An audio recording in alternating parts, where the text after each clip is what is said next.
Considerado el padre de la economía política, Adam Smith prefiere presentarse como filósofo moral.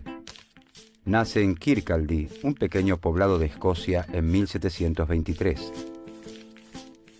A los 36 años, gana cierto renombre con la publicación en 1759 de su obra sobre ética llamada Teoría de los sentimientos morales, donde enuncia que al ser humano no solo lo motiva el egoísmo, sino también una fuerza contraria y complementaria, un sentimiento a favor de los demás, que llama empatía.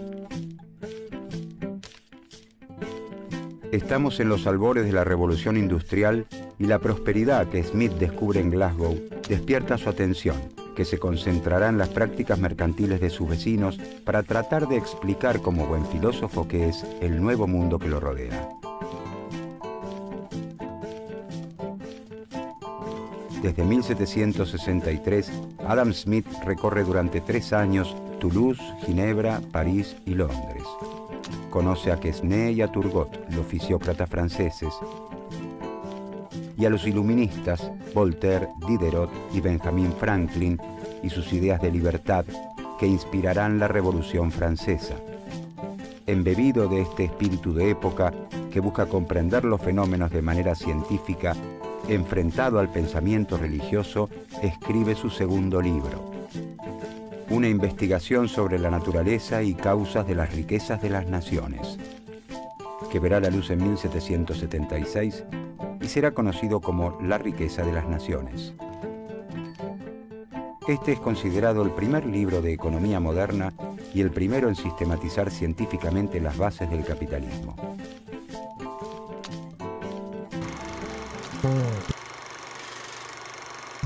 En el feudalismo, la compra-venta no es habitual. La economía rural, que es predominante, se basa en feudos que producen la mayor parte de los bienes que necesitan y solo esporádicamente se concurre al mercado para intercambiar ciertos excesos de producción o adquirir algún faltante. La sustitución del régimen feudal por el sistema capitalista no se produce de un día para el otro, sino que implica un largo proceso que se extiende entre los siglos XVI y XVIII. La revolución industrial se inicia en Inglaterra recién hacia fines de este periodo. A esta revolución productiva se suman los extraordinarios resultados y descubrimientos de la época que muestran que los fenómenos pueden ser entendidos por la razón humana. Los fundamentos divinos propios del medioevo pierden crédito. Se exigen explicaciones científicas en todos los campos del saber. Influenciada por estas corrientes, las ciencias sociales buscan descubrir leyes objetivas que rijan las relaciones sociales en todo tiempo y lugar. El capitalismo va socavando progresivamente las bases de la sociedad feudal, arrasando con costumbres afianzadas por siglos y con los vínculos fundados en el control religioso.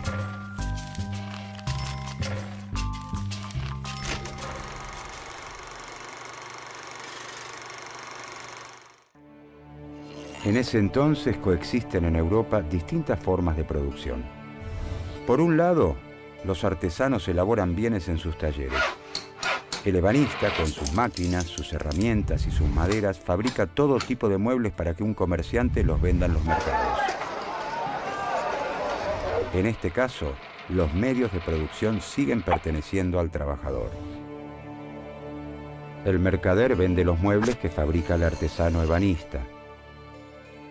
Gracias a los avances en la navegación, los comerciantes realizan viajes cada vez más largos a lugares remotos, lo que permite la venta de productos de mayor cuantía y, por lo tanto, el alza en las ventas y la ampliación de los mercados.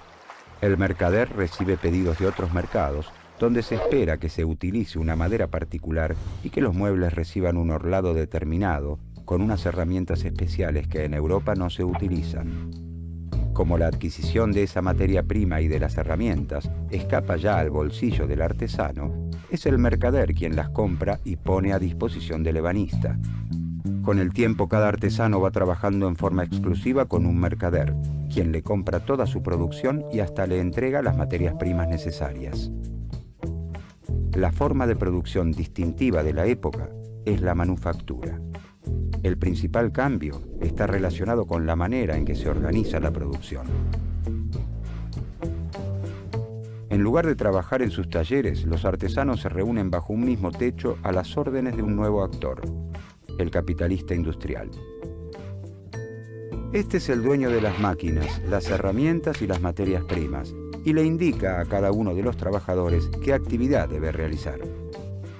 En una fábrica de alfileres, propiedad del capitalista industrial, un obrero estira el alambre, otro lo endereza, un tercero lo va cortando en trozos iguales, un cuarto hace la punta y un quinto operario está ocupado en limar el extremo donde se va a colocar la cabeza. A su vez, la confección de la cabeza requiere 2 o 3 operaciones distintas. Fijarla es un trabajo especial, esmaltar los alfileres otro, y todavía es un oficio distinto colocarlos en el papel. Esta división de tareas dentro de una misma fábrica se denomina división del trabajo. La división del trabajo también se difunde de a poco entre los artesanos independientes. El carpintero que antes fabricaba muebles de todo tipo, ahora solo se dedica exclusivamente a las sillas. La manufactura transforma los roles de la sociedad conocida hasta entonces. El nuevo capitalista industrial ya no se encarga de la compra-venta de mercancías, sino de su producción.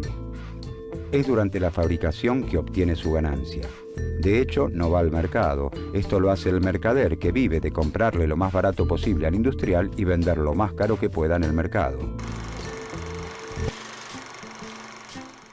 Para Smith, la división del trabajo provoca un gran incremento en la riqueza y en la cantidad de mercancías que produce la sociedad. Esto se da principalmente por 3 motivos.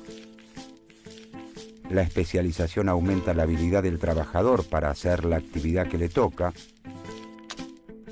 Existen menos tiempos muertos por pasar de una actividad a la otra. Y se crean herramientas novedosas o mejoras a las existentes para concluir el trabajo más rápido o con menor fatiga. A diferencia de los fisiócratas, Smith considera más beneficiosas para la sociedad las actividades industriales que el trabajo de la tierra. En la agricultura no se admiten tantas subdivisiones por las características propias de la tarea. A lo largo del año, una misma persona tiene la oportunidad de arar, sembrar, cavar y recolectar. Smith procura demostrar que el capitalismo, a pesar de parecer caótico y falto de organización, está regido por un conjunto de leyes que garantizan el progreso económico y social y brinda el marco ideal para el desarrollo de las libertades individuales. El sistema tiene su lógica de funcionamiento, sus leyes económicas eternas, inmutables y objetivas como aquellas que rigen los movimientos de los cuerpos celestes.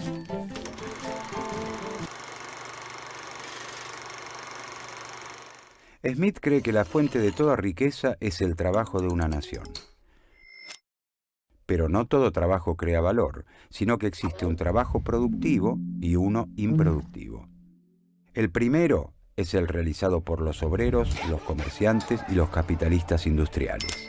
El segundo involucra al resto de las actividades: el soberano con todos los funcionarios que le sirven, todo el ejército y la marina, sacerdotes, abogados, médicos, hombres de letras, cómicos, bufones, músicos, cantantes y danzantes de ópera. De esta forma, Smith deja bien claro que el fundamento del progreso de la sociedad es la producción industrial. Por lo tanto, para aumentar la riqueza de la sociedad, debe aumentar su trabajo productivo total. De acuerdo con Smith, el motor que propulsa este incremento se encuentra en un atributo propio de la especie humana. Los hombres y mujeres, les guste o no, tienen una tendencia a comprar y a vender. Es una característica del ser humano tan natural como beber, comer o copular. A esto denomina la propensión natural al cambio. En este sentido, en 1776, cuando se publica La riqueza de las naciones, es imposible no preguntarse ¿por qué, si la compra-venta de mercancías es innata, no aparece con anterioridad? Smith explica que la propensión al intercambio propia de nuestra naturaleza no puede manifestarse con anterioridad porque el tamaño del mercado no es suficiente. Cuando el mercado es muy pequeño, Los individuos temen dedicarse por entero a una actividad, ya que existe la posibilidad de que luego no logren cambiar el sobrante de sus mercancías por esas otras que no producen y necesitan. A la manifestación plena de la propensión al cambio han venido a colaborar los notables descubrimientos en los sistemas de transporte fluvial que permiten a los comerciantes realizar largos viajes y llegar a nuevos mercados. Ya con grandes mercados, las personas se animan a dedicarse por completo a la elaboración de un producto. Están seguros de que podrán obtener, a cambio de sus mercancías, los bienes que necesitan y no producen. El sistema capitalista, o la sociedad civilizada en palabras de Smith, es la expresión más acabada de la naturaleza humana. Permite que nuestro instinto al cambio se manifieste en plenitud. No es la benevolencia del carnicero, del cervecero o del panadero la que nos procura el alimento, sino la consideración de su propio interés. No invocamos sus sentimientos humanitarios, sino su egoísmo. Ni les hablamos de nuestras necesidades, sino de sus ventajas. Smith nos dice que cuando los individuos responden a esta propensión natural al intercambio buscando su propio bienestar y en un sistema de libertad natural, son conducidos por una mano invisible que, sin proponérselo, saberlo o desearlo, promueve el crecimiento de la riqueza de la sociedad como un todo. Smith señala que las mercancías tienen dos valores, el valor de uso y el valor de cambio. El valor de uso deriva del hecho de que son útiles, pueden satisfacer alguna necesidad humana. La silla tiene valor de uso porque sirve para sentarse. El valor de uso de los zapatos está justificado porque sirven a las personas para abrigarse del frío, evitar lastimaduras y atraer las miradas de los demás. Una cáscara de nuez no tiene utilidad, por lo que carece de valor de uso. Las mercancías también tienen un valor de cambio o precio, es decir, a cuánto las adquirimos en el mercado. Smith sostiene que el valor de cambio no se determina por el valor de uso o la utilidad de las mercancías. ¿Quién determina cuán útil es un bien, dado que los gustos y necesidades son tan diferentes como los individuos?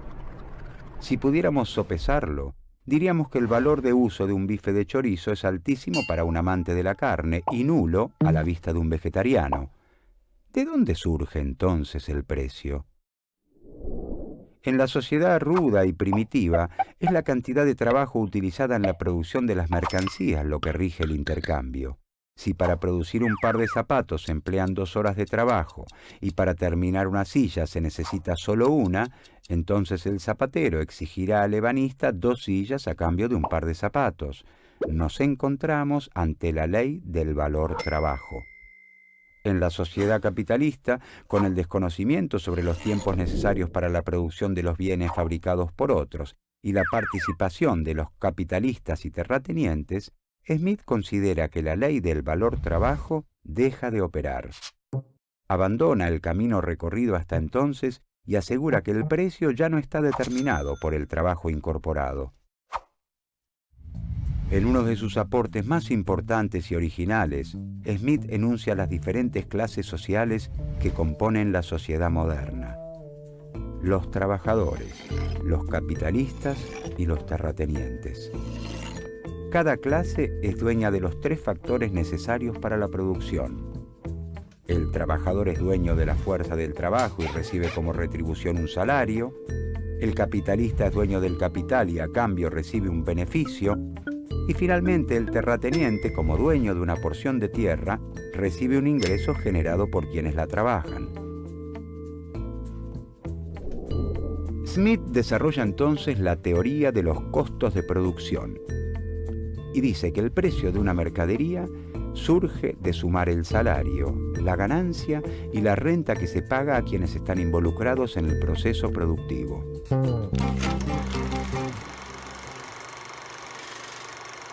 En toda sociedad, según Smith, existe un nivel promedio de salarios, beneficios y renta.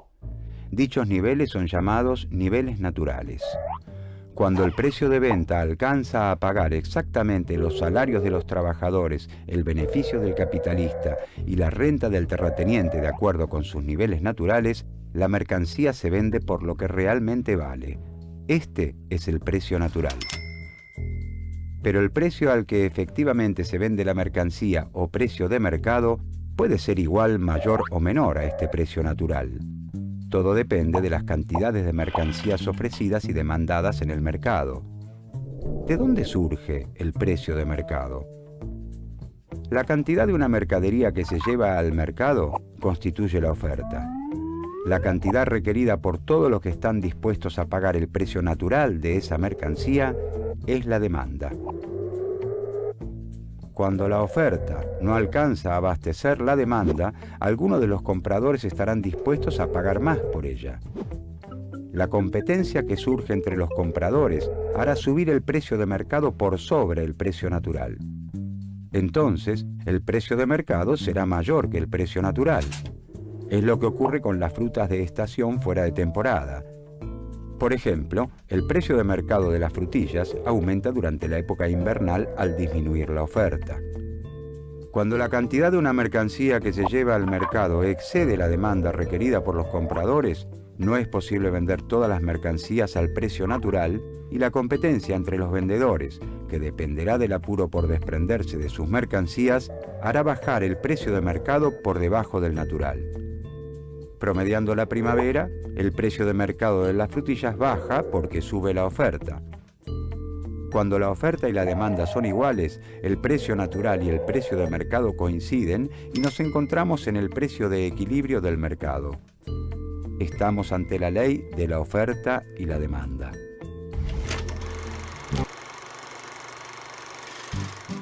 Smith reconoce que las consecuencias de la división del trabajo sobre el desarrollo intelectual y espiritual de los trabajadores son desastrosas. Como ellos realizan pocas actividades sencillas, su tarea es muy monótona.